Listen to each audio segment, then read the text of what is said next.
ఆయనను ఆరాధించువారు ఆత్మతోనూ సత్యముతోనూ ఆరాధించవలెనను.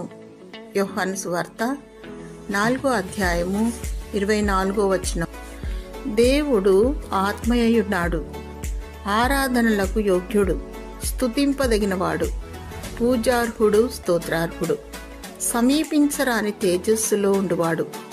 ఆయన పరిశుద్ధుడు, ఆకాశమహాకాశములు పట్టజాలనివాడు, మొదటివాడు, కడపటివాడు, ఉన్నవాడు అన్నవాడు, మహోన్నతుడైనప్పటికీ మానవ స్వరూపము దాల్చి ఈ లోకమునకు వచ్చాడు. మానవాళికి రక్షణ, విమోచన, సమాధానం అనుగ్రహించాడు. యేసు పొందిన దెబ్బల చేత స్వస్థత, ఆయన రక్తము ద్వారా విమోచన.